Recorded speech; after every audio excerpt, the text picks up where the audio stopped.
Башкортстан Республикаһының матбугат һәм киң мәгълүмат саралары агентлыгы җитәкчесе Борис Мелкоедов Сибай калаһына булган сәфәрендә берничә эште күзаллаган ине. Шуларның тәүгеһе һораудар буенча халыкты кабул итү булды. Кала хакимиятендә оештырылган очрашуда хезмәте туранан-тура матбугатка бәйле журналистлар гына түгел, газета, журналдарга язучылар да үзләрен борсыган һораударын бирә алды. Был тәңгәлдә бигрәк тә басмаларга язылу хакының кыйммәтлеге, ведомство хезмәткәрләренең эш хакы түбән булуы һәм башка мәсьәләләр күтәрелде. Без правительство исеменнән еш сыгабыз, кеше белән очрашабыз. Кеше үзенең фикерләрен әйтә.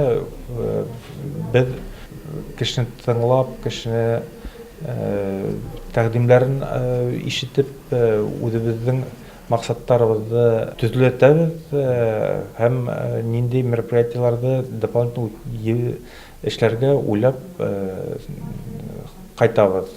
Шуңа бүген дә күп кенә мәсьәләләр Сибай калаһыннан кешеләр безгә әйтеп киттеләр.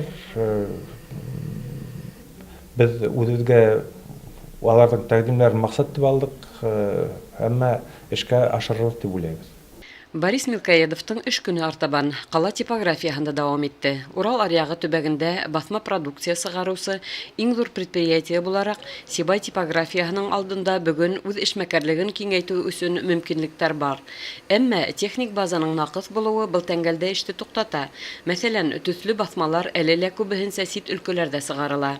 Типография итәкчесе Булат Абдрафиков әйтүенчә, бүген уларга реклама буклеттары, белдерүләр әзерләүдә һорап көндә тиярлек мөрәҗәгать итәләр. Был мәсьәләне бергәләп хәл итү бүген көнүдәк урында тора дип килеште ике якта. Буның менән киләчәктә Сибай калаһында ла төсле басмалар сыга башлар дигән өмет тә уяна.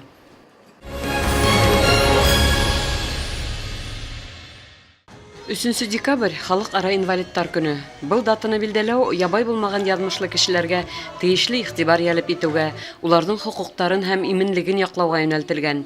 Сибай калаһында ошо көнгә арнап оештырылган тантаналы сара балалар иҗады үзәгендә үтте. Унда каланың иҗади коллективтары матур концерт белән сыгыш яһаны.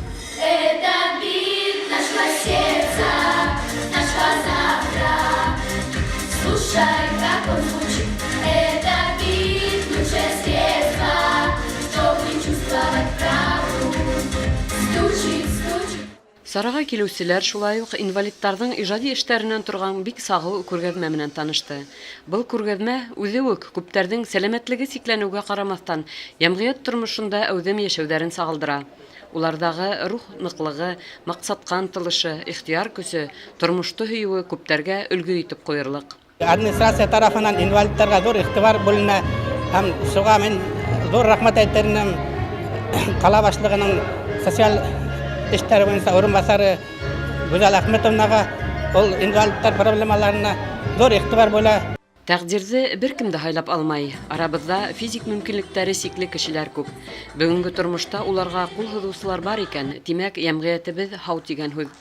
Тантаналы сарала калабыздагы инвалидтар оешмаһына ярдәм итүсе эшкуардарга, әүдем калалаштарыбызга кала итәкселеге рәхмәт һүҙләрен еткерде, грамоталар тапшырды.